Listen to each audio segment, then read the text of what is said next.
प्यारे बच्चों, वेलकम है आपका टूडे हिंदी। एक दफा का जिक्र है। मानो चिड़े की माँ अपने बेटे का रिश्ता लेने के लिए चमकीलों के घर जाती है। बेटा, क्या ये सब खाना आपने बनाया है? ये तो वाकई में बहुत स्वादिष्ट खाना है। और केक तो देखो, आप इतना सारा खाना अकेले बना लेती हो बेटा। मुझे आप बहुत पसंद हो। क्या आपकी माँ ने दहेज में कुछ बनाया है आपके लिए? मुझे आप पसंद आ गई हो। मैं अपने मानू बेटे की शादी आपसे करना चाहती हूँ। आपकी माँ नहीं है तो क्या हुआ? हाँ माँ जी, मुझे दहेज बिल्कुल नहीं चाहिए। मुझे चमकीलो पसंद है। चमकीलो तो बहुत अच्छी है।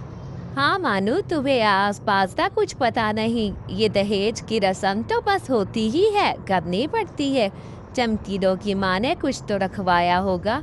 हाँ माँ जी, देखें, आज ही बैंक से निकलवा कर लाई हूँ। ये सोने का सेट मेरी माँ ने मरने से पहले मुझे दिया था, ताकि मैं अपनी शादी में पहन सकूं और अपने ससुराल लेके जाऊं। आप फिक्र ना करें, ये मैं आपके घर लेकर आऊंगी। आप ऐसे चिंता कर रही हैं। मेरी माँ ने मुझे सुंदर हार दिया ही हुआ है। रात हो जाती है। सारा जंगल सो रहा था। वहीं चमकीलो भी सोने लगती है। वहीं पर कालू कौवा चोरी करने आ जाता है। बक्से में हार को देखकर उसका तो मन ही ललचा जाता है। अरे वाह, इतना सुंदर! अरे चिड़िया, आवाज बिल्कुल मत करना, पर मैं ये लेकर जा रहा हूँ। ऐसे ही चमकीलो वहाँ रोने लगती है। ये मत लेकर जाए, मेरी माँ की आखिरी निशानी है। मगर चोर कहाँ सुनने वाला था।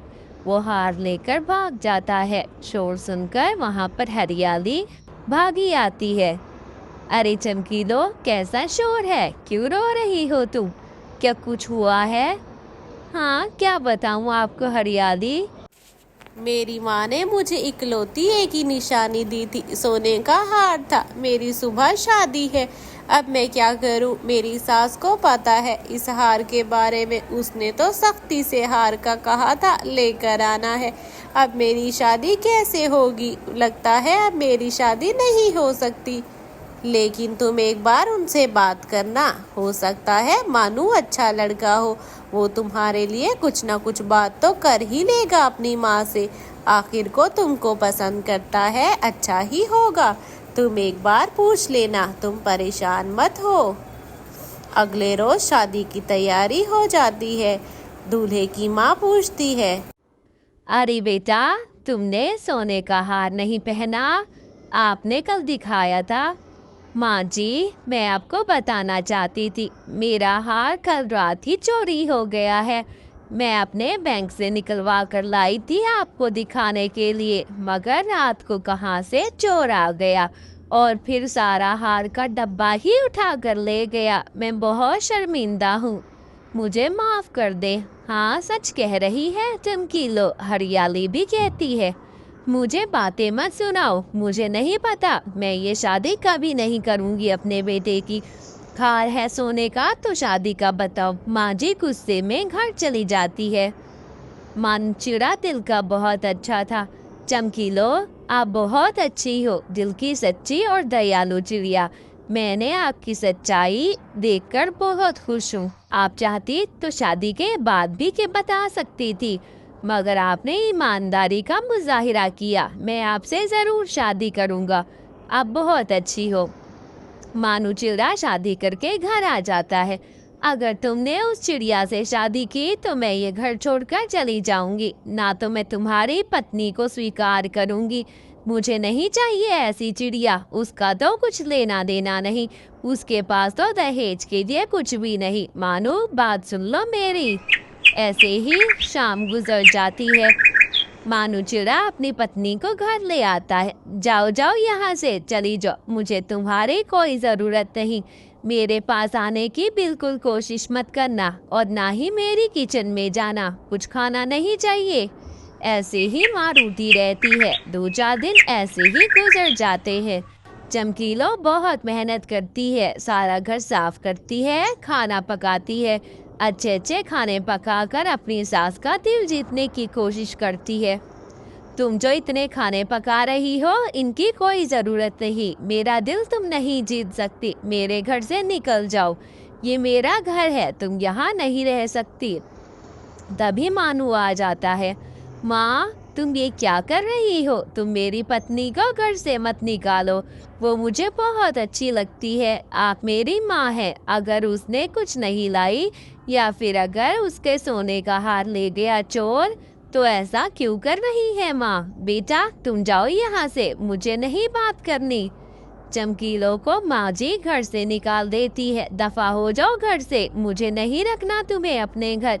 तुम तो दहेज में फूटी कौड़ी नहीं लाई। ऐसी गरीब चिड़िया का मैं क्या करूँगी? माँ जी बस बहुत हो गया। आपने मेरी बहुत बेइज्जती कर ली। मैं कब से इग्नोर कर रही हूँ। मैं चाहती थी कि आपसे प्यार से रहूँ, मगर आप तो बहुत ज़्यादा हद से बढ़ गई हैं। मैं जा रही हूँ और कोई ज़रूरत नहीं है मुझे आपके घर की। मैं यहाँ रहना भी अब नहीं चाहती। आप तो वाकई में बहुत। अरे चमकीलो, तुम घर छोड़कर क्यों आ गई हो? क्या तुम नहीं चाहते कि हमारी शादी अच्छी चले, हम साथ रहे? मेरी माँ जी को माफ़ कर दो, वो ऐसे ही जज्बाती हो जाती है। मगर मानू जी मैं क्या करूं? मैंने बहुत ख्याल रखा उनका, वो है कि सुधर ही नहीं रही।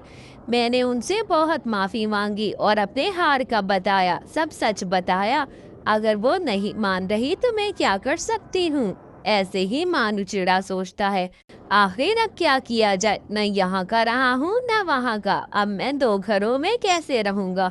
कैसे जाऊँगा? ना मैं अपनी पत्नी को छोड़ सकता हूँ ना ही अपनी माँ जी को।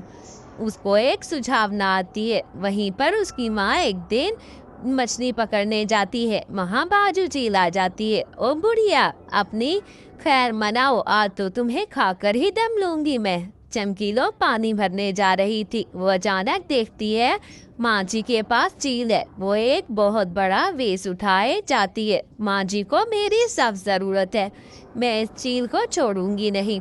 ऐसे ही वो छुपते छुपते पीछे से जाती है और फिर वो बेस जाकर चील के सर में मारती है। सर फट जाता है और फिर खून निकलने लगता है। माँ जी और चमकीलो दोनों भाग जाती है। बेटा चमकीलो, तुमने मुश्किल घड़ी में मेरा साथ दिया, मेरी जान बचाई उस चीज से। मैंने तुम्हारे साथ इतना गलत किया, हमेशा दहेज के लिए तुमसे लड़ती रही। तुमने बहुत अच्छा किया, मेरी जान बचाई। मुझे माफ़ कर दो मेरी बच्ची, मैं आइंदा कभी तुमसे नहीं लड़ूंगी। माँ जी, आपको एहसास हो गया है गलती का, तो मेरे लिए ये भी बहुत है। आप बहुत अच्छी हैं, मैं आपका ज़रूर ख्याल रखूंगी। आप भी बहुत अच्छी हैं, मानू जी भी बहुत अच्छे हैं। हम तीनों हमेशा प्यार से रहेंगे। ऐसे ही सारे पंछी खुशी खुशी रहने लगते हैं।